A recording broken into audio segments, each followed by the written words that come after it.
Thubten Sarve Lama Rinpoche Daki Chiwo Pete Tenchu Kajin Chenpo Gone Jison Ten Guson Tushi Nuru Sato So Sanje Chodan Soji Chonam Chanjo Badu Dani Chapson Jin Dagi Jinso Jipe Sonam Drola Penche Sanje Dropai Shoi Sanje Chodan Soji Chonam Chanjo Badu Dani Dagi Jinso Jipe Sonam Jin Drola Penche Sanje Dropai Shoi Sanje Chodan Soji Chonam Chanjo Badu Dani Chapson Jin Dagi Jinso Jipe Sonam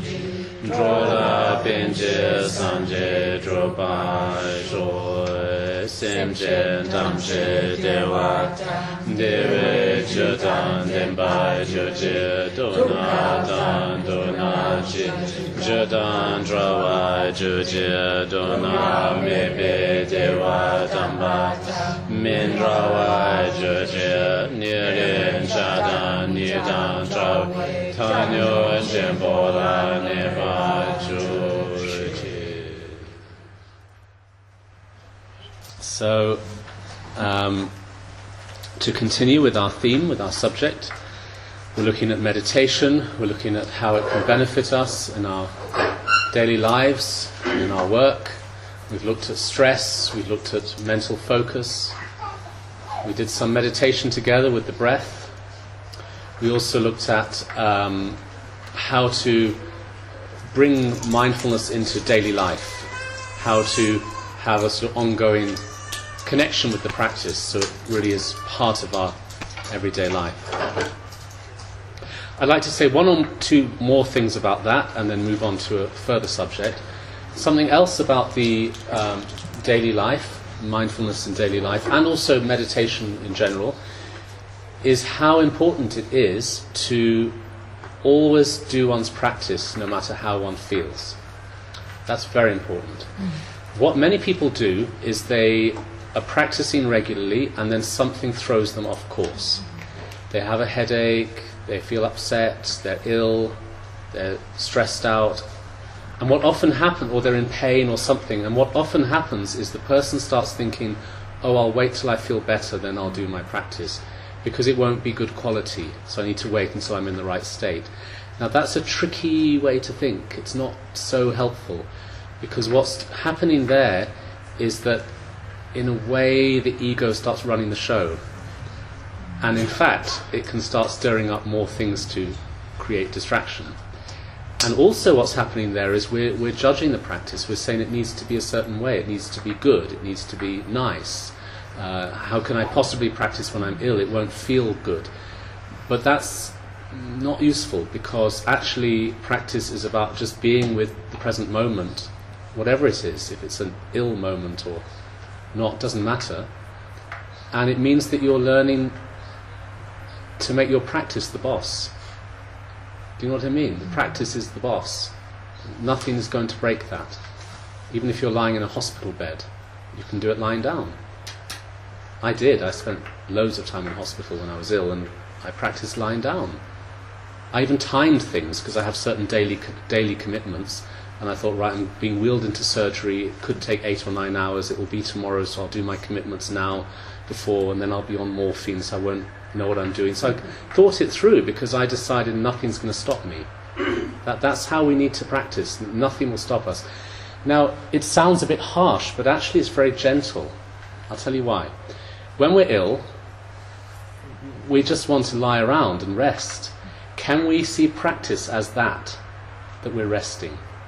Can we stop seeing practice as hard work and instead seeing it as the ultimate relaxation? Then that would change everything. And I'm so grateful to Drupal Rinpoche for helping me with this, because when I was in that second retreat, I was very ill all the time, and I was struggling to stay upright and struggling to function. And I asked him for time off. said maybe a lighter schedule or something. And what he said to me is, he said, you don't realize that actually practice is time off. And when you're ill, you want to rest. That's what practice is. Change your attitude. It's not work. So yes, I had to prop myself up on lots of cushions and I was kind of conking out a lot, but it's rest. You keep going. And this is enormously important because it helps us to then deal with stress in our life. Because otherwise the stress has the upper hand. But if the practice always has the upper hand, do you know what I mean? Yeah. And when we die, well, that's the biggest stress. That's the most stressful thing that will ever happen to us. Practice is the best preparation, and it needn't be so stressful. But we're only going to be able to meditate through the death experience if it's our default state in life. Because how we respond to stress now, when we're really at our limits, how do we respond? If you watch that, multiply that by 100 million, that's what will happen when we die. So that's a sobering thought, isn't it? We like to practice, we like to meditate, but when we die, we're not going to be in a conscious state to think, oh, I must do my practice. But it will kick in if it's become a deep habit. In the dying process, all those conscious thoughts have gone, we're just going with habits. So it's very unlikely we'll go into meditation unless we've trained in going into meditation when we're falling apart in life. So when we're ill, when we're falling apart, when we're stressed, if we meditate then, we're developing the habit of being able to go into that mode even when we don't want to. So it's very kind. It sounded harsh when I first said it, we need to push through and all that, but actually it's very kind because you're giving yourself the best gift. And this will help us to stop seeing practice as needing to feel a certain way. And this now brings me to the next subject, which is compassion. But part of this is to also think, if I'm practicing in order to feel good, that's not really the point. I mean, yes, I started this talk with loads of information about oxytocin, and I think somebody had the great idea of bottling it. Was it you? So yes, of course we want to feel good, and oxytocin is great, but the trick is we mustn't aim for it, because otherwise there's grasping. Just like people say, the old cliche, it is actually kind of true, is that if you're trying to fall in love, you'll never meet somebody. And then when you stop trying to meet somebody, you meet the love of your life.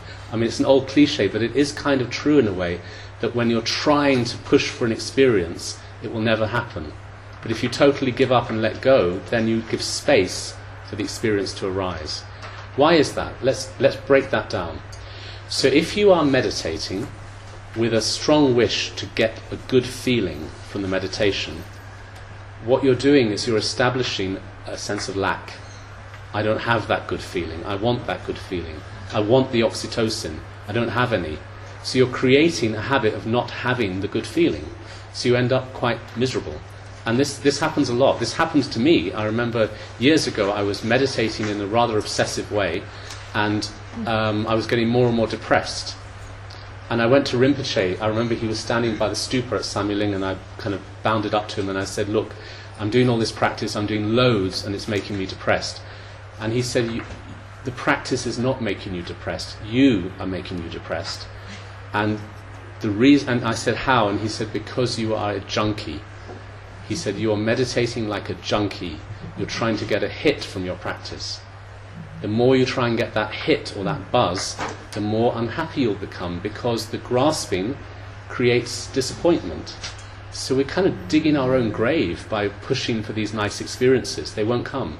We'll end up with exactly the opposite. So, yes, I talked about oxytocin, I talked about how happiness is within and all of that, but then somehow we have to just forget about that and dedicate our practice to all beings, because then the ego is no longer running the show. And the side benefit is that we will start to feel good. But when there's the aim for feeling good, it's disastrous. And this is happening a lot in the modern times now, because so many people are excited about meditation, so many corporate people are doing mindfulness. They are basically trying to feel good, And they tend to give up quite quickly, give up the practice, because it doesn't give them what they wanted. The expectation of grasping after a good feeling trips them up. Only when you explain compassion to them does it start to click. So that's an important point, not to grasp after this kind of well-being experience. And there's a very beautiful Buddhist text called the 37 Ways of the Bodhisattva. And in that text it says, this is like very loosely paraphrased because I haven't got the writing in front of me, but it basically says, what use is it to strive after one's own well-being when all our mothers are drowning? It's a very strong example, strong image. All our mothers are drowning. How can we just strive after our own well-being? So when it says all our mothers, that's a literal translation of the Tibetan term for all sentient beings. Magin Tamshe, it means all our mothers. When Tibetans talk about all beings, they say our mothers. Because we try to generate the understanding that all sentient beings are our mother. They've been our mother many times over, life after life after life. Even if you don't believe in reincarnation, you can think now all beings are our mother in this moment. Why? Because every scrap of food that we eat, every piece of clothing that we wear has been made by others. So we're nurtured by others. And not only one or two people, but everybody. Even when you eat a bowl of rice, how many people were involved in that process? Even down to the maggots in the field that died when the plough killed them. And then the farmer, and then the people picking the rice, packing the rice, flying the rice over here, the people in the supermarket selling it to you. Why is that supermarket open? Because of all the other people shopping there. So actually everybody in the whole world has created that bowl of rice for you through interdependence. So when we think of the mother, we think of nurture. We think of somebody who's nurturing us and feeding us.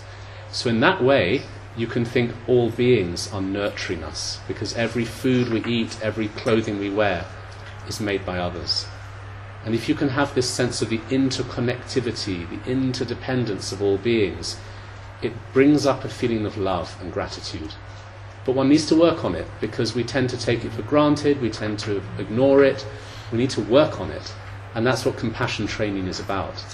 Working on developing that sense of connection, a sense of gratitude, love, compassion, altruism, and at the highest level, bodhicitta, which is the highest kind of compassion, which means to try to work hard to bring all beings to enlightenment. There are many stages in compassion training, but the whole thing is based on giving up one's self-interest and thinking more of others. So, of course, that's a very good state of mind to develop, because others will benefit. But it's quite interesting to look at how we will benefit. And this is a clever trick to play on oneself, because at the end of the day, our ego is always searching around with that question, what's in it for me? If we're really honest, everything we do, there's a little voice inside saying, what's in this for me? So why don't we address that voice and say, okay, Mr. Ego, I'll tell you exactly what's in it for you. If you develop love, you will be happy. If you stop thinking about yourself, you'll finally find peace. You kind of talk to your ego like that and say, look, okay, I'll give you what you really want, because what you want, Mr. Ego, is happiness, but you're not getting it, because all you do is think of yourself, and that will lead to dissatisfaction. If you want happiness, give yourself up, lose yourself in others, lose who you are and become compassion. So it's quite interesting to look at the benefits of compassion for oneself, as well as for others, of course, but how it affects one's mind positively. It's the only way to find true peace and true happiness. Otherwise, when we're wrapped up in ourself, what does it feel like? It feels like working for a boss who is never satisfied with your work. Why is that? It's because our ego constantly runs 4 programs, like a computer. And these 4 programs are constantly running in our mind. These are not getting what we want, or you could say the fear of not getting what we want, getting what we don't want, protecting what we have, and the fear of loss. So these are the 4 fears that the ego runs, the 4 programs of fear. And we're constantly wrapped up in those 4 states of mind. I'm not getting what I want, or I'm getting what I don't want, I'm having to hold on to what I have, or I've lost something. And so the ego is never resting. The ego is constantly on fire, experiencing this suffering, dissatisfaction. So compassion training means to recognize, first of all, recognize the problem with that egocentric thinking, and to actually really go into it and see it for what it is, and see this is not helping anybody. It doesn't help me, it doesn't help others. My egocentric thinking makes others suffer because I behave in an egocentric manner, so nobody likes me, everyone thinks I'm horrible, when I'm egocentric. And then me, myself, I never find satisfaction. So it's a lose-lose situation. But we need to recognize that, because the ego is very tricky. It sort of seduces us with ideas, just this time you might get it. Just somebody once said the definition of samsara is just one more time. So that's what the ego does. It plays games. So we need to turn around and look at it and say, no, look, this is not helping. It's not helping anybody. It doesn't help me, it doesn't help others. And then to think about compassion and how different that feels. When the mind is compassionate and generous and open, altruistic, well, one huge thing that happens is one's own problems fade away because you're not putting them under a microscope. When we're very wrapped up in ourselves, our problems are huge because there's a microscope. My problems, my suffering, my pain. As soon as you start thinking of others, there's perspective. Your focus is less on the self. Similarly, you're more connected to others, so you get better relationships with the world around you. They want to be around you because they know you're generous and kind and not so wrapped up in yourself, and you want to be around them. There's a kind of connectivity then. When people hear this teaching, they usually say, yes, but won't we be abused? Well, that's an interesting point. Won't we be abused? Well, who's being abused? That's what we need to examine. When I look at Akon Rinpoche, well, if you didn't know him, you might think he was being abused, because he didn't have any time to himself. He worked tirelessly for others. He gave everything. He had no personal space. I know this because I lived with him, travelled with him, and I know that he would work in the centre all day, then go to his room and spend all night on the phone to Tibet. He would not sleep. He would go for many nights without sleep. I'd be in the room next to him trying to get some sleep and hearing this loud phone calling going on next door. And it was quite mind-blowing to see that he never ever stopped. Just serving others constantly, serving. And in Tibet it's an even more intense situation because he's hugely famous there. Here he's quite well known, but in Tibet it's huge, which means that thousands of people would throng round him demanding his help. He would not even be able to go to the bathroom without people following him in there demanding blessings while he's peeing. Seriously, that's quite normal in Tibet with High Lamas. They will just grab onto them. If he wipes his nose on a tissue, they want to enshrine the tissue afterwards. They're so devoted. We don't have that level of frenzy in the West. So all I'm saying is, here is somebody who an outsider might think, doesn't he have any boundaries or personal space? Shouldn't he look after himself? Shouldn't he say no sometimes? But he had no sense of self to protect. We're only being abused if we have ego. But now we do. So we can't jump to that level. We do have ego. So let's be where we are at. Let's be at the level we're at, and sometimes we do have to say, I'm tired, I'm going to bed, I'll help you tomorrow. That's okay. But we need to know the possibility of the limitless. Otherwise we always stay with the limited. We need to know there's a path. We need to know there's an evolution possible. Otherwise we'll always just be stuck. So we need to know what's possible, and then we work at the level we're at. But definitely, at least in our mind, we should be aiming to develop limitless, unconditional compassion. Whether we can go out in the streets and do that is another story, but at least in our mind, and that's why we meditate. Once I was in Kensington, they have the soup kitchen there, and it was one of my first times there with Rinpoche, and we were all in the shrine room doing Chenrezig practice. And somebody who was very involved in the soup kitchen said, "Why are we all just sitting here praying away on this high up hill when people are down there suffering? We should be out there giving more soup." And Rinpoche said, "You're doing this practice so that when you give the soup, you can give it properly, with no grasping, with a big mind, with total love, with respect, with devotion. You build those qualities in the shrine room, then you take them down into the soup." So the practice has a practical application, but until we're ready to go out there and help everybody, at least we can be building those skills in our mind. And that's to do with building compassion, forgiveness, altruism, all of those things. And we build those through practice. Every time we do our session, we dedicate it to all beings, we know why we're doing it. But also the session itself builds compassion. How? Even a very simple practice such as observing the breathing. You might think, well, how does that create compassion? Well, it does. Because what it does is it helps to dissolve the factors that block compassion. What blocks our compassion? Fear, prejudice, insecurity, ignorance, attachment, aversion, the whole lot. These are our neurotic mind states. They block our compassion from really expanding. So when we're doing our shamatha, shine practice of breathing with awareness, coming back to the breath again and again, we are developing the ability to be less blocked because we're learning to let go of our neurosis. So our natural compassion could start to then grow and develop. Also, I said something this morning that's crucial here, which is that the attitude with which we have towards our own thoughts is the source of compassion. Because if we're beating ourselves up mentally, how can we expect to be kind to others?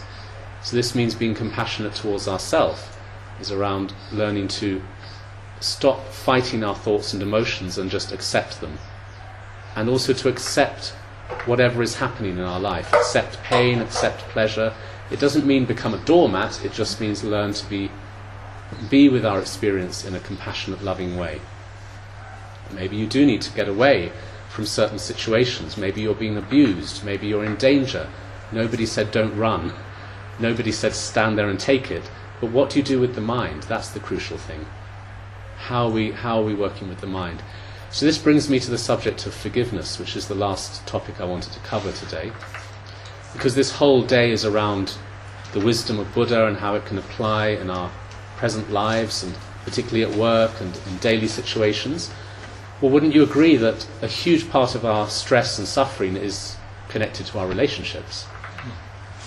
Home relationships, professional relationships, anything. I mean, we're constantly struggling against situations around other people.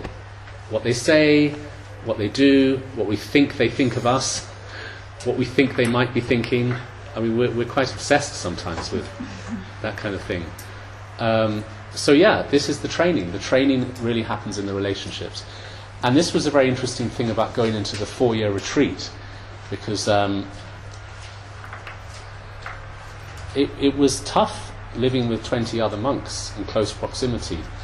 And a lot of the practice is around seeing how how you're relating to others. And at one point it felt like we were in a, in those fairgrounds when you're in a room entirely made of mirrors. It felt like that.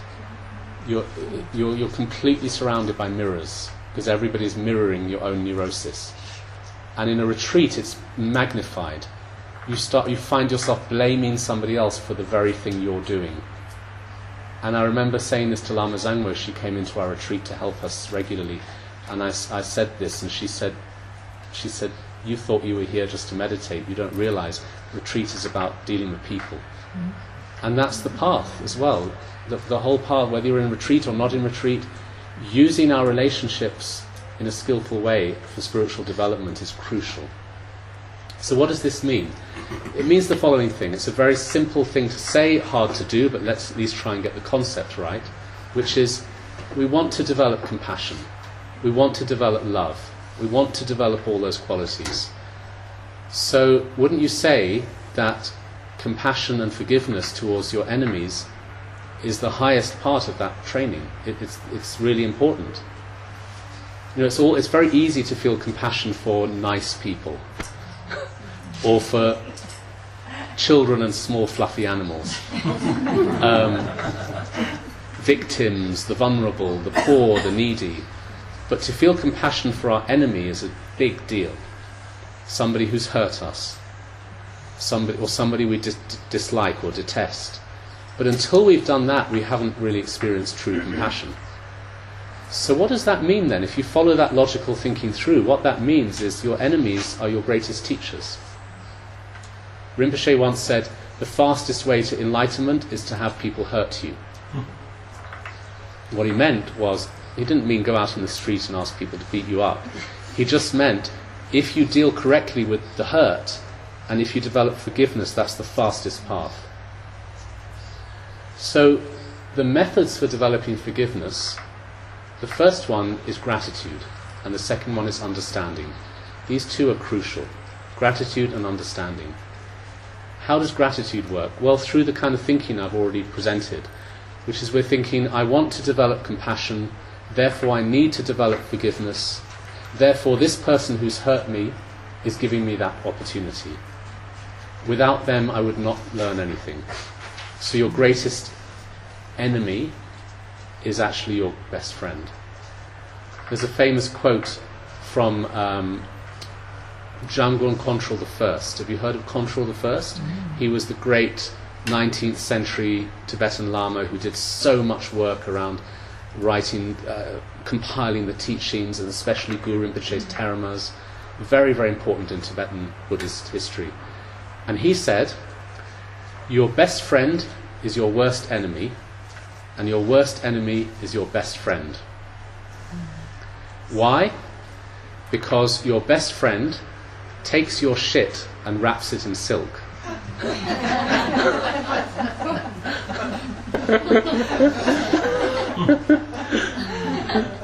And your worst enemy shows it to you. That's quite radical thinking, but it's true, isn't it?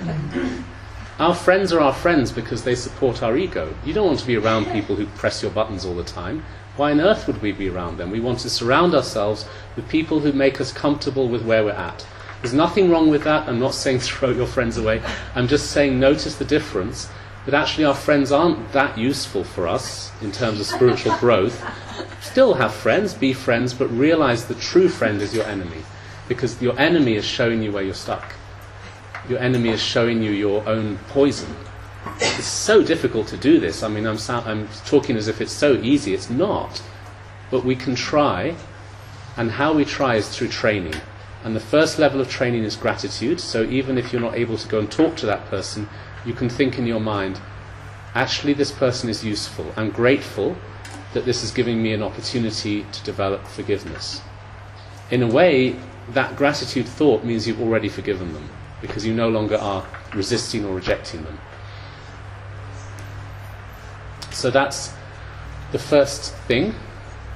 And then the second thing is to start working on understanding.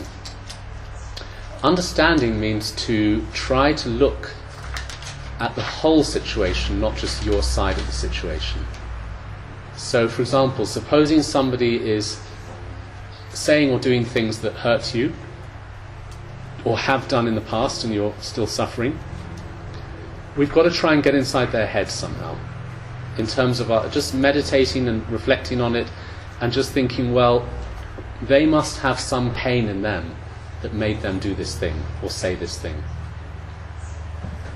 Then the ego pops up and says, but no, they really enjoyed it. They were, they weren't in pain. Well, somebody who really enjoys inflicting suffering on others is in tremendous pain because they're severely unwell in their mind.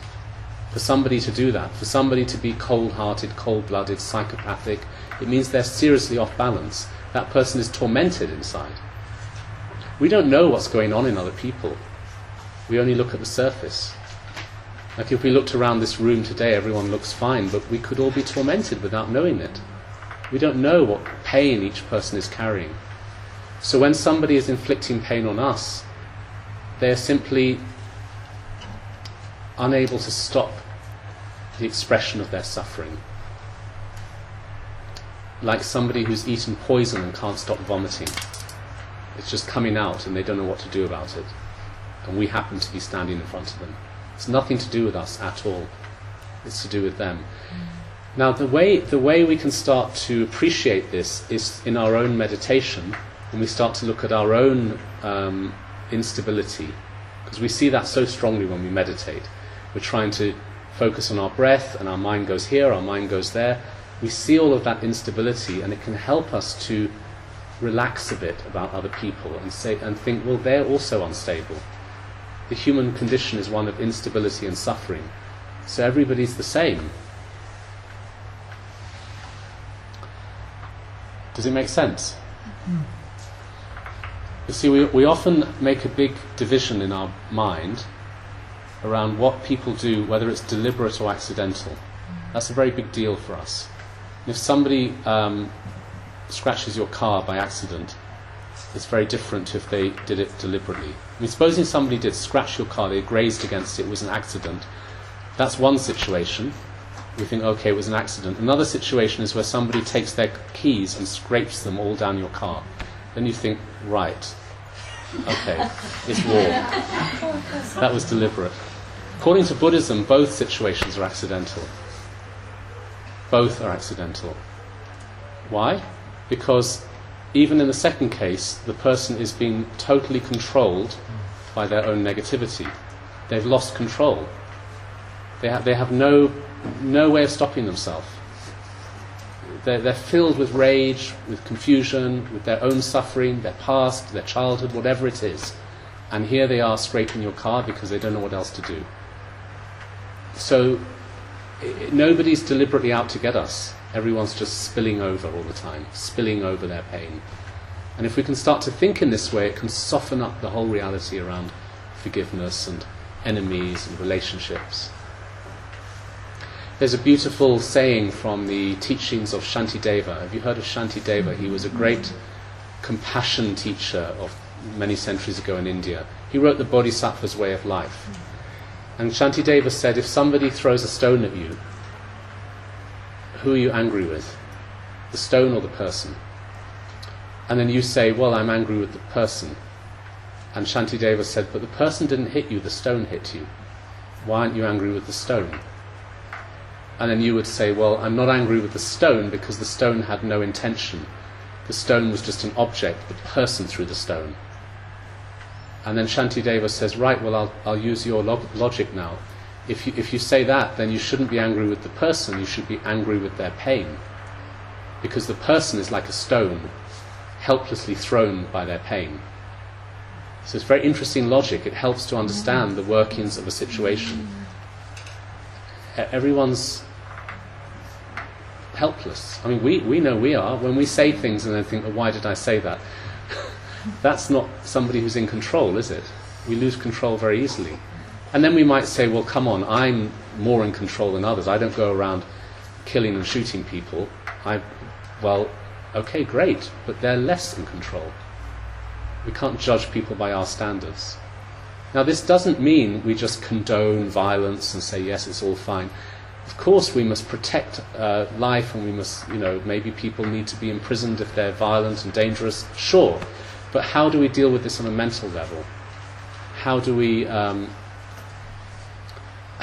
deal with forgiveness and understanding? I used to work in prisons, teaching meditation. It was a very violent atmosphere. I was very young. It was heavy. Rinpoche made me go and get vaccinations against all kinds of hepatitis because they bite you and they throw things at you and stuff. It was a heavy, heavy thing. And I remember going into these prisons full of men, angry young men, trapped in metal boxes, screaming. And I just thought, how sad. Nobody ever is taking any steps towards understanding why these people did what they did. They're just locked up and then they come out and they reoffend. So if meditation was brought more into the prison system, it would make a huge difference to our society. Huge difference. Because then you're teaching people to unlock their own problem. What is the thing that's made them do what they do, and how to change that or shift that. So if we can start to think in this way about difficult situations, I mean, let's really scale it down to ordinary life. You have an irritating boss, you have a colleague at work who chews too loudly at their desk next to you, is doing your head in. I mean, I'm not just talking about your sworn enemy, the person who's, who you have a grudge against for centuries. I'm talking about daily irritations. The person next to you is chewing too loudly. We somehow think they mean to do that. They just happen to chew loudly. Maybe we chew loudly too. How do we know? Are they deliberately sitting there thinking, with every chew, I'm really going to piss this person off. That's why I'm chewing like this, Chew, chew, chew. Hate, hate, hate. They're just chewing loudly. And we do tend to really antagonize our surroundings in this way by thinking, or somebody at work is just irritating, annoying, uptight, abusive, insulting, and we think they're out to get us. They're not. They're just suffering. And the interesting thing is that when you forgive them, a space opens up for the relationship to change, because you're not pushing back with the same negativity. So a space does open up. And this is what Tonglen practice is all about, which we're going to be looking at on Thursday night. So any more questions? Yes? Just a question on the earlier meditation. Meditate in a group like this. Speak up. Blank out for sleep. Could you speak up? I can't hear you, sorry. Yeah. When I'm meditating Perfect, now I can hear you, thank you. in a group like this, Yeah? when you need group setting, I tend to fall asleep blank out. But not at home? But not at home. That's interesting. At home sometimes. Okay. So alone, it's way easier, but in a group, it's like a struggle to keep the focus. Okay, well anyway, at home or in a group, this is something everyone struggles with, isn't it? This sleepiness, nodding off, falling asleep. I mean, basically, the reason that happens is usually the person is either new to meditation or they're not meditating every day, which is what most people are doing, they're meditating more sporadically. Because what happens when you meditate irregularly is that the body never learns awareness. The body doesn't know what's going on, so it shuts down. You know how when you leave a laptop alone, it goes into sleep mode? So when we sit down to meditate, the body only knows two states. Either he's awake or he's asleep. It doesn't know anything else. The body only knows you're busy or you're sleeping. So when you sit there doing nothing, the body registers that as sleep time, because it doesn't know anything else, so it starts shutting down, even if it's the middle of the day. Whereas if you meditate every day, slowly the body starts to learn this new state, which is the state of awareness, and it doesn't start shutting down. And actually you become more energized. So the answer to your question is just keep meditating. It really is a case of just keep going. And can you invite me? I come to your house. Make a group.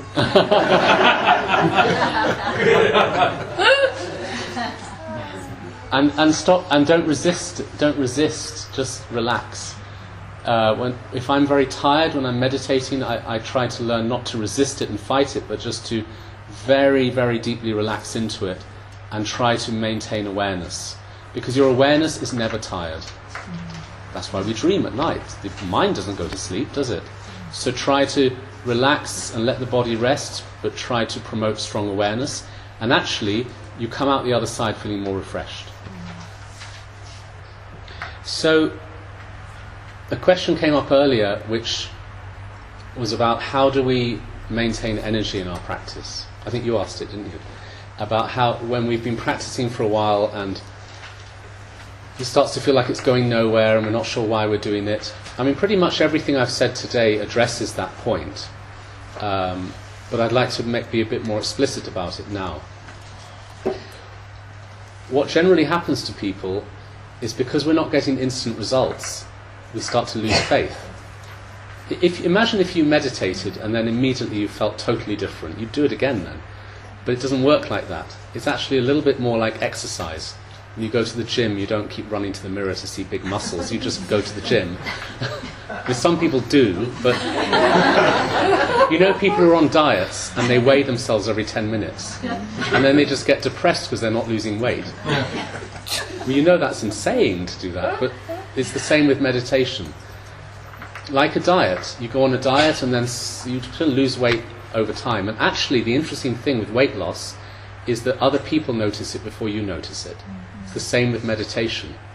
You might notice you might not notice you're improving, but your friends and family do, and they like to be around you more. I know people who beg their partners to meditate more because they say you're much nicer when you meditate. Please do more of that Buddhism thing because it makes you so nice. But it's true, other people will notice in a way your changes more than you maybe, so it's very imperceptible, the growth, but it will happen. It will happen, just don't grasp after it. So the reason I'm saying this is, well, if you had instant results it would be easy to keep going, you'd be motivated. So what motivates you when you're not getting instant results? There's a few things. One of them is you've got to keep a kind of flame of wisdom burning in your heart. What I mean by that is you've got to keep that knowledge alive of why you're meditating, what it is. And the easiest way to do that is to practice what's known as the 4 foundations, 4 ordinary foundations: precious human life, death and impermanence, karma and samsara. These are 4 contemplations. I haven't got time to explain them today, but you can find out about them, and there are courses here at the centre where they are taught. So they're very important practices. They're called the 4 ordinary foundations. They help to turn your mind towards the Dharma constantly. But even if you're not doing those formal practices, there are questions that one needs to ask every day that keep that fire lit. And these questions are things like, what are the true causes of happiness? What are the true causes of happiness? What are the true causes of suffering? You're basically asking, where does happiness really come from? And where does suffering really come from? And then the other question is, what am I doing with my life in the name of happiness? Do the things I do bring long-term happiness or just short-term happiness? So you're just noticing. And this helps you to want to practice more, because then you start to look at the mind and see how happiness and suffering are to do with mind states. So if you trained your mind, you would have more happiness and less suffering. But do you see how asking those questions helps you to think more deeply about our reality, our life, our mind? And this kind of will help to keep that flame burning inside. That's one thing. So this is called wisdom, training in wisdom. The training in wisdom.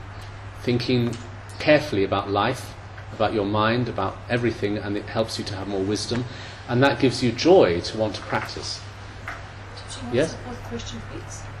So where does happiness come from? Where does suffering come from? What am I doing with my days to bring happiness? Does it bring real happiness or just temporary happiness? And then in addition to that, what also helps is to inspire oneself by the example of those who've gone before us on the path. So, for example, to read the life stories of the great yogis of the past, yogis and yoginis, Milarepa, Marpa, etc., to see what a human being is capable of. The Buddha, all these great beings in the lineage, if you read about them, it kind of makes you, it burns up, burns you with devotion. You can burn with devotion, you feel more inspired because you see what you're capable of, what a human being is capable of, because they're the same as us. They're just ordinary human beings. If you hear, for example, about Lama Yeshe Rinpoche's story, he started off much worse than any of us. He was not an easy person to be around before he became a monk. And look what he's done. Look how he's transformed himself. That shows what one human being is capable of. So when you hear these stories, when you connect with these people, when you meet these lamas and rinpoches or read about them, it really inspires you. And that gives you more hunger to practice because you know what's possible. And of course this is very much available in the Buddhist tradition, but in the world of mindfulness it's more difficult because they don't have this sense of lineage and Buddha, and so that's where a lot of people struggle in mindfulness. I know many people who practice mindfulness who then feel a bit, well, I have no examples to look up to, because they maybe don't want to go to a Buddhist monastery and meet the Rinpoches. So it's harder then, isn't it? It's harder. So in those cases, I tell people, work very hard on recognizing human potential.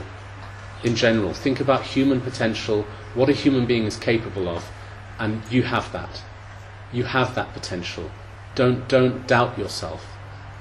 Really use your life in the best possible way, this precious human life that you have. So there's many ways of developing that inspiration for practice.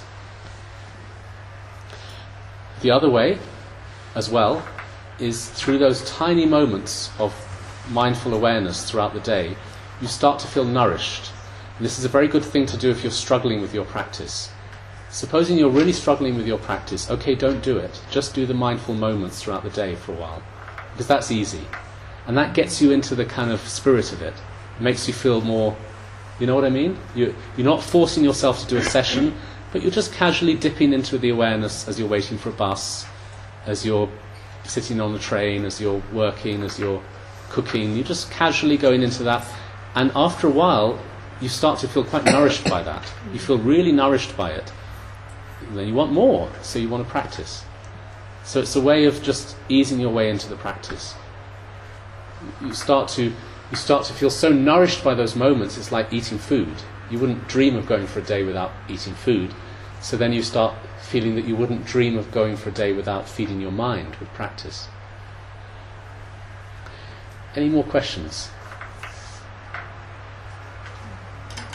Yes. Do you overdo this mindfulness moments? Like, I take an exercise walk and I can be mindful for a moment. I can also do it as a kind of walking meditation. And when my mind wanders, just bring it back to motion. So what's the doubt? Okay, that's one example, but I sometimes think I can be mindful a lot more when I work.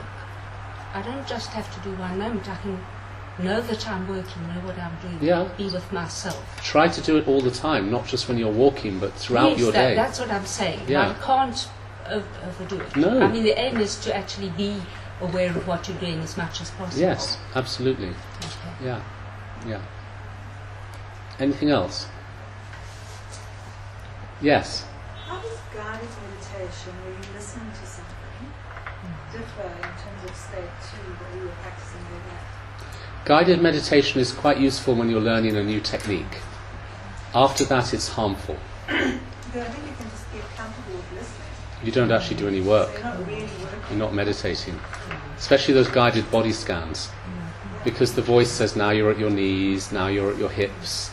So you don't need to do anything, the voice just tells you where you are. So it's quite useful the first few times. I absolutely recommend it the first few times. So you learn the technique. But then you need to go solo. It's like going swimming with water bands, armbands, until you can swim. But people get addicted to the guided tape, the CD. It's easier, but you're not actually doing any work. You're not meditating. The voice just brings you back. When your mind wanders, the voice brings you back. And also the other thing is you get dependent on that voice. So your whole experience of meditation is linked to the sound of that voice, and then that's not with you all day. So you can't access it. We need to be our own solo person who can meditate. So guided meditation is okay, but then move on from that. The same with apps. There are a lot of meditation apps. Use them if you need to, but eventually don't become hooked on them, because they end up you just become lazy. Yeah. Yes? If that voice is your own voice, if you record yourself. Same thing. Same thing, because you're not then having to do the work. Your voice on the CD is telling you, now do this, now do that. So it's not healthy. But the first few times it can be useful. Anything else? You were talking about earlier about relationships. Yeah? Relationship with the mind and your thoughts and so forth. And I remember years ago, I can't remember who just said that, he asked the question, what is the difference between meditation and work? And that got me thinking. And I started looking at this to see where does my mind suddenly make that division? That this is work and now meditating and now it's not. But one of the things that helped me was to rejoice in the success of others. So as soon as that started coming into mind, it sort of came just as a thought, then it came in more often, and then the more often it came in, the more I found it spontaneously arising. Like, as you were saying, sometimes you're standing in the bank queue or something, and the people just in front of you, it's taking so long. But then all of a sudden the one in the front moves quickly, so I found that it shifted the attention Totally. off me. Totally. So that my attention then went out. And I was standing in a very spacious zone at that point in time. You change the I reality. was completely unaffected by what happens there. And because you're thinking of others. Sorry? Because you're thinking of others. That's what it is. And it really is very, very useful because you shift the reality from self-interest to other interest. I was working with a Hollywood actress who was telling me that when she's on the red carpet and there's millions of paparazzi photographing her and they're like wolves, they say, turn, smile, smile, turn your shoulder, do this, do that. And she says she feels kind of almost raped by them. It's awful. And after she started meditating, she said what she started doing was, as they're hounding her for the photo, she would relax her heart and mind, and she would think, these guys, their food depends on getting the right shot. They have kids to feed, and they need that perfect shot because that will pay their rent. I'm going to give them that perfect shot. So she immediately turned it around, and she now has a great time with that situation. You have a question at the back? Can you consider what he says as like that arising inside, as you spoke about earlier on? You see, like we get so caught up in grasping concepts that if it's truly inside, it will arise like sooner or later on in life. So can you also link what he said as like the inside arising in his life? I don't understand your question, sorry. Like, remember, like the first thing we spoke about, like inside, like some people just want to have what's the concept. Yes, and it will come back. Yeah. So like, can you relate what he's experiencing inside? Yes, of course, yes. And just make a habit of thinking in the right way, and then those habits could become more automatic. Anything else? Well, I think we should end with a little meditation. What a surprise. Now everyone will put their hand up and say there's questions. But it's interesting, we do kind of resist it, don't we? When I said, let's end with meditation, what happened in your heart? Did you think, oh, okay. Or did you think, great? Now, it's interesting to notice those feelings because this is very much about what we think meditation is. Do we think meditation is hard work, or do we think it's letting go and relaxing? We all would love to relax. I mean, right now, wouldn't we all just love to lie by the pool? It would be great. But it's the same thing if you're sitting in here, not stressing about anything, just being calm, focusing on your breath. Same thing as lying by the pool. So try and understand that, and then you feel really joyful about practicing. Practice means that you are with your mind, and your mind is your best friend. Really, your mind is the source of all your wealth. To spend time with your mind is so beautiful. Okay. So let's sit up nice and straight, but relaxed at the same time, not puffed out like a soldier, just upright but also relaxed. Have a moment of compassion, wishing for the benefit of all beings. Either use prayer or intention, whatever works for you. Now focus on your body. We're going to work with the breath, but first we start with the container of the breath, the body. Just be aware of the points of contact between your body and the chair or the floor.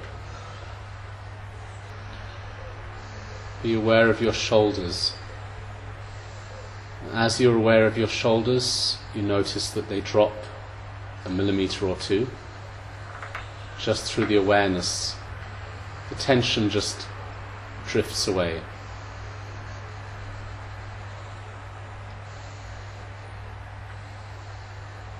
Bring your attention down the arms, bringing the focus round to your wrists, your hands and fingers.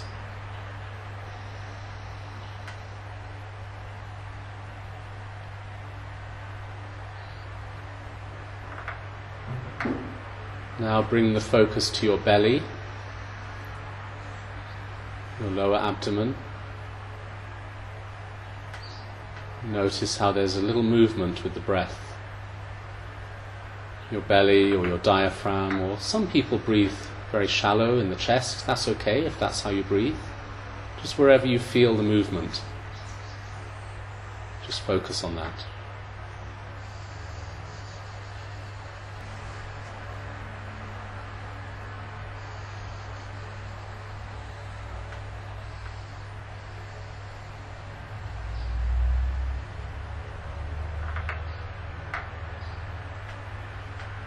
Now focus on the air itself. The breath is moving up and down, in and out. Just pay attention to that process, that feeling.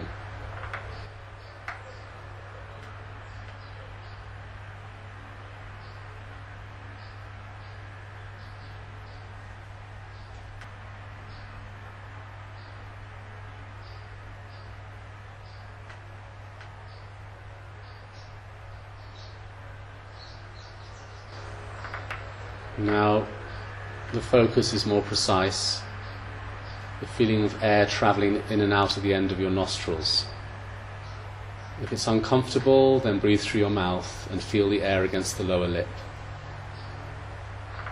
When your mind wanders, notice and return.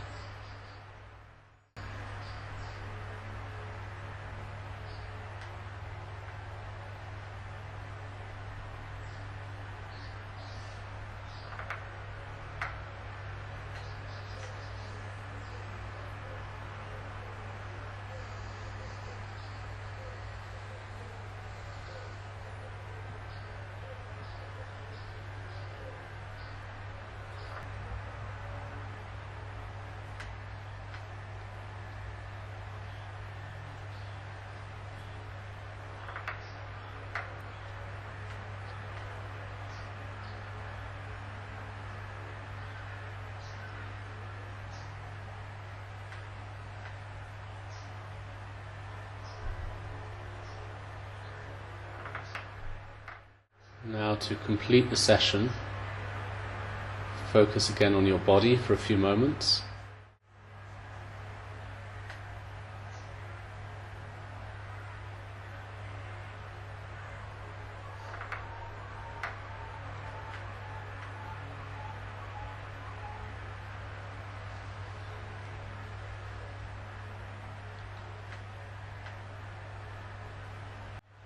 And the last step is that we dedicate the merit to all beings. Sonam di tamje zebani tone nepe dranam ramshene sheva nashi bala trupai sipe sole dro